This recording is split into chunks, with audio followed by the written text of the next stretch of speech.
दोस्तों, इतिहास में कई ऐसे राज दफन हैं जिनके बारे में इंसान कभी सोच भी नहीं सकता है। इंस्टाग्राम पर रील देखकर आज इंसान अपना मन बहला लेता है तो उसे लगता है कि मनोरंजन का बस यही साधन है। लेकिन क्या आपको पता है कि पुराने जमाने में भी कई समुदायों के लोग मनोरंजन करते थे और ऐसा करते थे कि मनोरंजन के चलते ही उन समुदायों के ताकतवर लोग अपने मनोरंजन के लिए कई शादियां कर लेते थे। पुराने जमाने में कई विशेष समुदाय थे जिनमें मर्दों के द्वारा कई शादियों का चलन था। लेकिन उन्हीं समुदायों के बारे में अगर हम कई 100 साल पहले की बात करें तो उन्हीं समुदायों में पहले मर्दों की तुलना में महिलाएं ज्यादा ताकतवर हुआ करती थीं। लेकिन ऐसा भारत के बाहर होता था क्योंकि भारत में तो महिलाएं पहले से ही ताकतवर थीं।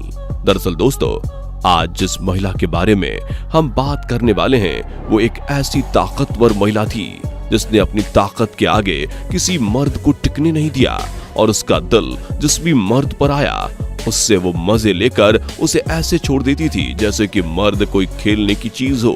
जी हाँ दोस्तों, हम बात कर रहे हैं हफ्सा सुल्तान के बारे में, जिसे ऑटोमन एम्पायर की सबसे ताकतवर सुल्तानों में से एक गिना जाता है। तो चलिए शुरू करते हैं।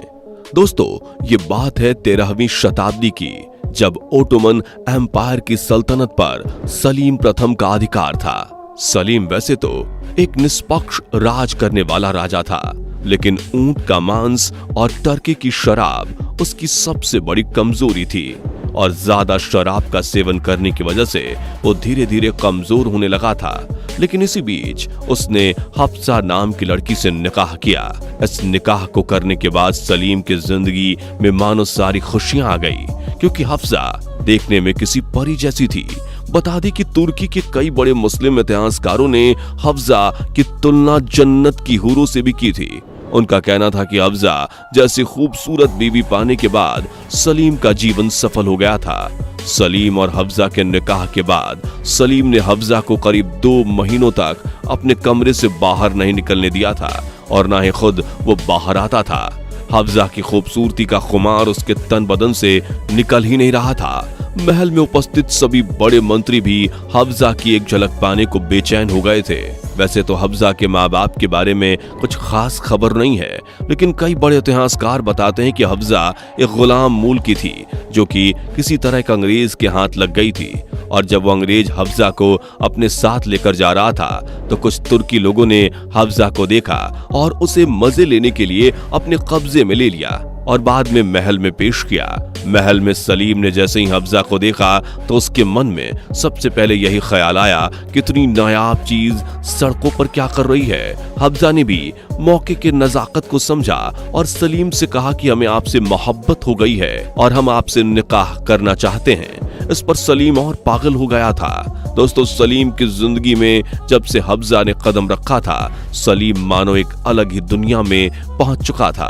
सलीम हफ्सा का इस कदर दीवाना हो चुका था कि अगर हफ्सा सलीम से कह दे कि हाथी उड़ सकता है तो सलीम ये कहता कि हाँ, हाथी उड़ लेता है। मैंने आज ही सुबह हाथी को उड़ते हुए भी देखा था। दोस्तों, निकाह के करीब 2 से 3 महीने बाद सलीम ने जब अपने कक्ष से बाहर पैर निकाला और गद्दी पर जाकर वापस बैठा तो उसे पता चला कि कॉन्स्टेंटिनोपल के सुल्तान हैटस ने उस पर यह इल्जाम लगाया है कि कॉन्स्टेंटिनोपल की जमीन का कुछ भाग उसके सैनिकों ने कब्जा कर रखा है और अगर उसे जल्द से जल्द खाली न किया गया तो वो सलीम के राज्य पर हमला कर देगा। लेकिन सलीम इस बात को बिल्कुल हल्के में ले गया और उसने इस बात को बिल्कुल ही हवा में उड़ा दिया।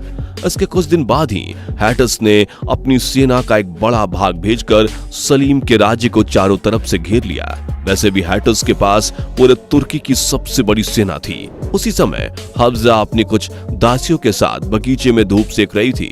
उसी दौरान कुछ सैनिकों की नजर हफ्सा पर पड़ी, लेकिन उनके लिए राजा का हुक्म ज्यादा बड़ा था। कुछ समय बाद ही एक समझौते के मुताबिक सैनिकों ने अपने कदम वापस लिए और वो वापस कॉन्स्टेंटिनोपल की तरफ निकल गए। कॉन्स्टेंटिनोपल जाकर कुछ सैनिकों ने हैटस से हफ्सा के बारे में बताया तो हैटस को हैरानी हुई कि उसके पास सब कुछ सलीम से ज्यादा है, तो ये खूबसूरती सलीम के पास क्या कर रही है। हैटस ने तुरंत सलीम को एक पत्र भिजवाया जिसमें उसने लिखवाया कि हम तुमसे दोस्ती के लिए हाथ बढ़ाते हैं और कॉन्स्टेंटिनोपल का जो भी हिस्सा चाहो वो तुम ले सकते हो। और आगे हैटस ने लिखा कि वो उससे मित्रता की भेंट उसके महल में करना चाहता है। जब ये बात सलीम ने हफ्जा को बताई तो वो अंदर ही अंदर सब कुछ समझ चुकी थी, क्योंकि वो सलीम से ज्यादा चालाक और समझदार थी। ये बातें सुनकर वो समझ गई थी कि हैटस कुछ और चाहता है, और इधर सलीम को पत्र पढ़कर ये लग रहा था कि हैटस उससे डर गया है और ये सब वो माफी के लिए लिख रहा है। खैर, अगला पत्र सलीम की तरफ से हैटस को गया, जिसमें लिखा गया था कि हम भी आपसे मित्रता करना चाहते हैं, और ऐसा लिखकर उसने हैटस को महल आने को कहा। हैटस बस सलीम के पत्र का ही इंतजार कर रहा था। हैटस ने तुरंत जाने की तैयारी करी और अपने साथ कुछ महंगे तोहफे लिए, जिनमें से कुछ नायाब तोहफे थे जो हफ्जा के लिए थे। हैटस हफ्जा को देखने के लिए बेताब था, इसलिए उसने तुरंत सेना तैयार की और अगले ही दिन तुर्की पहुंच गया। सलीम को पता चला तो उसने हैटस का स्वागत बड़े ही जोरों शोरों से करवाया। सलीम ने कुछ देर बाद जब हैटस का सबसे परिचय कराना शुरू किया तो सबका परिचय कराने के बाद उसने हफ्जा को आवाज लगाई। हफ्जा के साथ कई दासियां भी चली आ रही थीं। उस समय हैटस की नजरें हफ्जा के चेहरे से हट नहीं रही थी। हैटस ने अपनी जीवनी में यह बात लिखी है कि जब मैंने पहली बार हफ्जा को देखा तो मेरे मन में बस यही बात चल रही थी कि कोई इतना खूबसूरत कैसे हो सकता है। उसके शरीर का एक एक टुकड़ा मानो ऐसा लग रहा था जैसे वो कुर्बानी के लिए बना हो। हैटस ने कहा कि सबसे ज्यादा मुझे उसका सीना आकर्षित कर रहा था। उसका सीना ऐसा था मानो कि कपड़े फाड़कर अभी बाहर आ जाएगा। हैटस ने अपने साथ लेकर जाने वाले सारे कीमती तोहफे सलीम और हफ्जा को दे दिए। सलीम को यह लालच था कि हैटस ने कॉन्स्टेंटिनोपल में उसे जमीन के लिए वादा किया है, और उसने ऐसा ही किया। हैटस ने सलीम को कॉन्स्टेंटिनोपल में अपने महल के पास एक दूसरा महल जो कि उसके महल से थोड़ा छोटा था उसे दे दिया और कहा कि तुम अपनी बेगम के साथ वहां आओ और कुछ समय गुजारो। अब कॉन्स्टेंटिनोपल तुम्हारा ही है। और इतना कहकर कुछ समय बाद हैटस वहां से चला गया।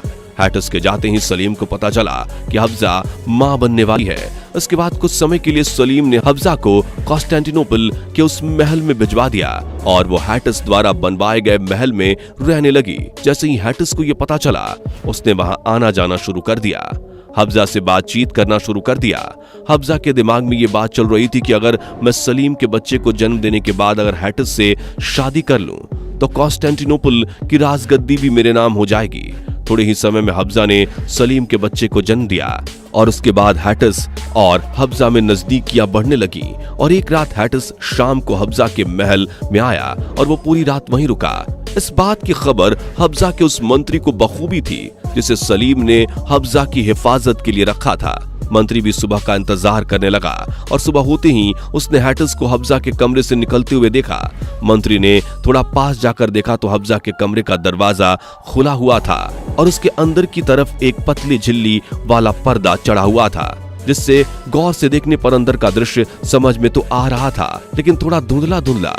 उस मंत्री ने पर्दा हटाने की हिम्मत की क्योंकि अंदर का दृश्य ही कुछ ऐसा था। असल में कक्ष के अंदर हफ्जा बिना कपड़ों के अभी तक बिस्तर पर सोई हुई थी। ये देखकर मंत्री के होश उड़ गए, लेकिन कुछ ही सेकंड्स में हफ्जा के हुस्न के आगे मंत्री का ईमान भी डगमगाया और उसके मन में लालच आ गया और उसको मालूम था कि हैटस अभी गया है और वो तुरंत नहीं आएगा और महल में कोई और नहीं है, दरबान है भी तो नीचे हैं। इसलिए उसने हिम्मत की और आगे बढ़ा। जैसे उसने कदम बढ़ाया हफ्जा उठ गई और उठते ही मंत्री को देखकर चौंक गई और बोली, तुम यहाँ क्या कर रहे हो? मंत्री चालाक था, उसने बिना घबराए हुए कहा, हैटस अभी तुम्हें इसी हालत में छोड़कर गया है, मैं वही देखने आया हूँ। हफ्जा समझ गई कि अब कैसे भी करके इसका मुंह बंद करना पड़ेगा, इसलिए हफ्जा ने मंत्री को अंदर बुलाया और दरवाजा बंद कर दिया। अब बंद दरवाजे के पीछे हफ्जा ने उसको अपने हुस्न का जाम पिलाया। अब दिन में हफ्जा मंत्री को मजे देती और रात में हैटस को। दोस्तों, हफ्जा इतनी ज्यादा चालाक थी कि उसकी इसी चालाकी की वजह से उसके संबंध 200 से भी ज्यादा मर्दों के साथ थे। दोस्तों, ऑटोमन एम्पायर के इतिहास में हफ्जा एक ऐसी पहली महिला थी जिसके 3 पति थे और बाद में उसने इस बात को सबके सामने कह दिया था कि अगर मर्द 3 बीवियां रख सकते हैं तो औरतें क्यों नहीं। और इसी वजह से कई बड़ी मुस्लिम शख्सियतों ने उसे एक साजिश के तहत मरवा दिया था। इन मुस्लिम शख्सियतों में हैटस और सुलेमान भी शामिल थे। उन्होंने ऐसा इसलिए किया क्योंकि उनके पास मौज मस्ती के लिए लड़कियों की कमी नहीं थी। लेकिन इस बात को हफ्जा समझ नहीं पाई और जब तक वो इस बात को समझती तब तक वो अल्लाह को प्यारी हो चुकी थी। हालांकि उसने अपना काम कर दिया था। उसने ऑटोमन की लड़कियों और औरतों के अंदर से डर को बिल्कुल खत्म कर दिया था। इन सब के अलावा दोस्तों हफ्जा वो पहली महिला थी जिसने 2 मर्दों के साथ एक ही समय में संबंध बनाए थे। सलीम, हैटिस और सुलेमान से उसके कुल 11 बच्चे थे। बता दे सुलेमान वही मंत्री था जिसको बंद कमरे में हफ्जा ने अपने हुस्न का जाम पिलाया था। दोस्तों हफ्जा ने पूरे कॉन्स्टेंटिनोपल में महिलाओं को हर तरह की आजादी दे रखी थी, जिसकी वजह से पूरे कॉन्स्टेंटिनोपल का माहौल खराब हो गया था। ऑटोमन एम्पायर में ऐसा पहली बार हो रहा था कि लड़कियां और औरतें बीच सड़क पर ही अपनी हवस मिटाने लगी थीं। उसने अपने राज्य में महिलाओं से कहा था कि तुम हर वो काम कर सकती हो जो पुरुष कर सकते हैं, और महिलाओं ने डर को छोड़कर ताकत को अपना हथियार बना लिया था। दोस्तों बता दें कि सलीम और सुलेमान दोनों ही हफ्जा की मौत के 5 साल के अंदर ही मर गए थे, लेकिन हैटिस ने कई और सालों तक पूरे कॉन्स्टेंटिनोपल पर राज किया था। वैसे दोस्तों हफ्जा के बारे में आप कुछ कहना चाहोगे तो नीचे कमेंट बॉक्स आपके लिए खुला है। जाने से पहले वीडियो को लाइक शेयर जरूर करें और ऐसी और वीडियोस के लिए इस चैनल को सब्सक्राइब करके बेल नोटिफिकेशन को भी जरूर ऑन कर लें। धन्यवाद।